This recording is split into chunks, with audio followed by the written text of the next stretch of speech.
Hey, we are live, guys. It's Thursday. I've got my mic on. It's a beautiful day here. I've got my fish tank. I've got my F1 stuff. We're ready to rock and roll. Guys, what's working and what are we finding issues with? So, channel is primarily around Google Ads. So, let's talk about Google. What is working? So, making sure that we've got good structure with our Google Ad account is ultimately the most important thing that we need to do. We need to understand that what we want to try and do is with our keyword types, and when I say keyword types, I mean how we lay out our ad groups based on keyword themes.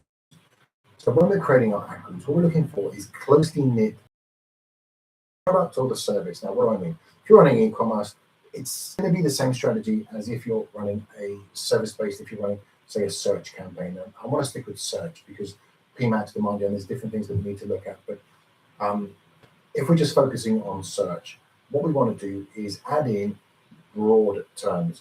So still I'm seeing people with much larger followings than me who claim to be Google Ads experts still saying, and I'm seeing accounts still just focusing on phrase match. Guys,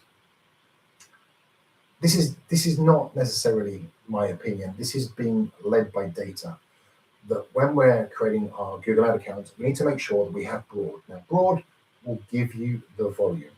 And yes, Google will show for irrelevant terms based on your search terms that you're putting in, the terms that you're targeting.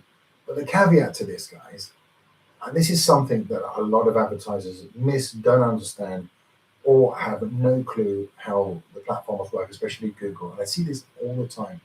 If you're targeting a keyword, guys, rather than just putting a single word in or two words, what we want to be doing with Google, and again, this is the framework that you should be using with anything that is using some sort of AI-based informational technology where you're inputting, which is just inputting prompts, and Google is no different.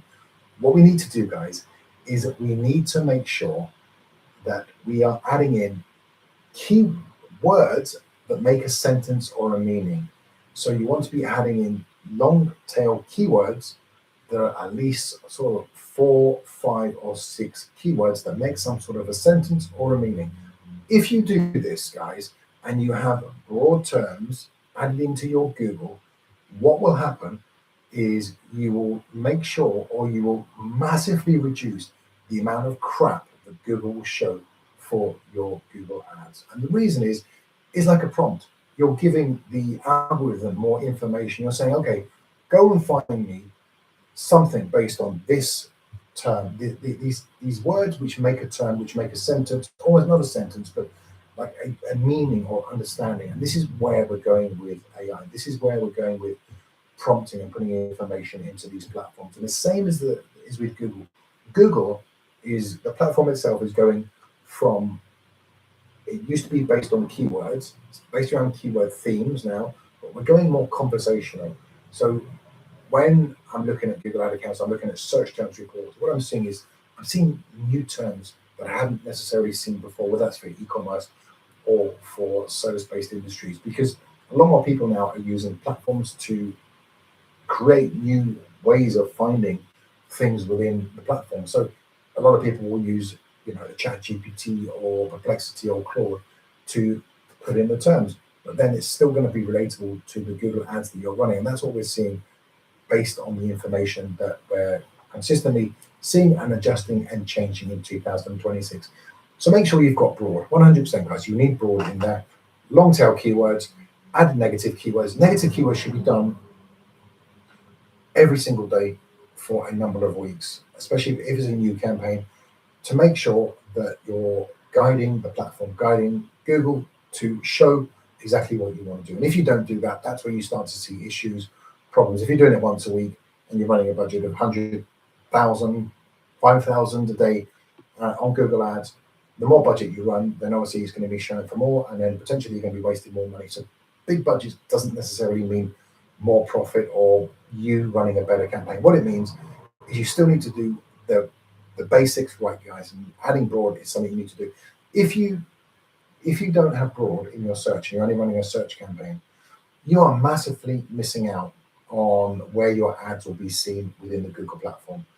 Google has stated that in September, the platform will be changing, and you need to be either doing one of two things. You need to either have broad in a search campaign or run a PMax. If you're not running a PMax campaign, then potentially you're going to have a big problem.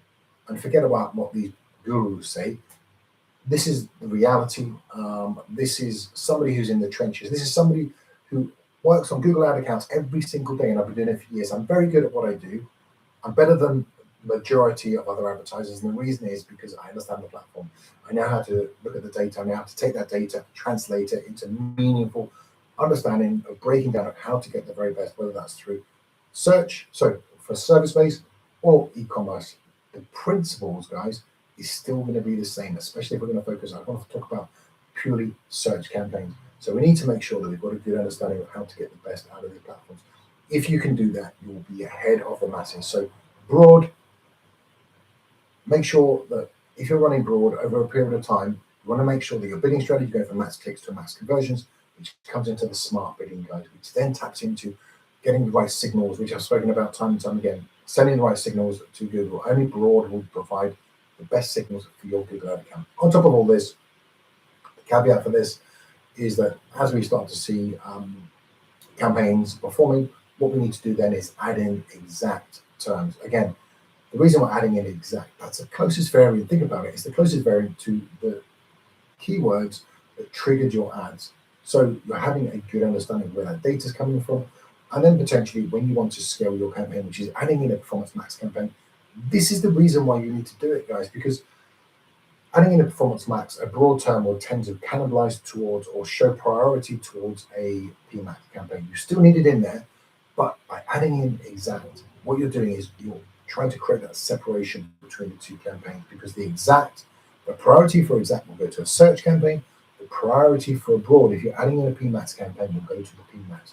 Will it still work for the search campaign? Absolutely it will, but the priority is what I'm saying will go to your Performance Max campaign. So you're still running the broad, but we're making sure that as we're converting before we're adding the Performance Max campaign, we're adding in the terms that are closely to the variant of the keyword that's been triggered as exact, guys. And this is how you build your platforms out. This is where you start to get meaningful data. And then on top of that, if you're getting meaningful data, you can do all the sexy things like vertically scale, horizontally scale. But if you don't do the right things, then it's going to be so difficult for you to perform, to get the very best out of the platform, because you're not understanding how to set the platforms up correctly, guys. If you do that, you're going to save yourself a lot of heartache. Forget about what other people will say. Google provides the documentation. I keep up with the documentation and I translate that. Now, there's going to be people who have found a system and created a system and done something, amazing and wonderful, and good luck to them. But you can kind of get the same results. There are one or two advanced people who are very, very understanding of how the platforms work. And that's absolutely fine. But the way I'm telling you will get you as good as results as most, and it's the best way that I'm seeing of running advertising right now. And yet I still see with anything, it's interesting because no matter how well or how good a result you get, people will always try to say, think, pretend that they're getting better results, because it's just human nature. We sometimes just try to be one up on one another, or you've got that result, I could have got that result, or maybe something was slightly different, or there was a freak of nature, like a seasonality kicked in or something like that. But this will generally work for most campaigns that I'm telling you now. There are caveats to all of this, there always is, guys, but this is generally how you get fantastic results. Now, the caveat to this is obviously if you've got high CPCs, then potentially you might want to adjust your strategy. If you're running a niche within a niche, say residential, commercial, then running broad for the second campaign may interfere with the first campaign. So you may need to add in more exact terms, build it out from there, and then potentially add in broad that way. So the strategies change, and that's why one size does not fit all. I'm giving you a rough trend of what's working, but we can build that out, guys. And I hope that makes sense. It's something that probably is the hardest thing for me to articulate in a way that I can get it through to you, that there's a way of running ads that is better than most, because most are running advertising based on 2024, 2023. And the amount of campaigns I see each and every day, each and every week that are incorrectly set up, it's just crazy with all the information. But what I've realized, the information out there, we're lots of information, but we're starved of actual knowledge, guys. And this is the problem that I'm seeing. So, guys, I hope that makes sense. I've gone off on some tangents. I'm very passionate about what I do, but I just want to give you the best approach to getting the most out of your money. You're spending a lot of money on advertising, and you should really know the platform, how to get the very best out of these platforms. And if you do that, then you'll be, I promise you, you'll be ahead of the masses.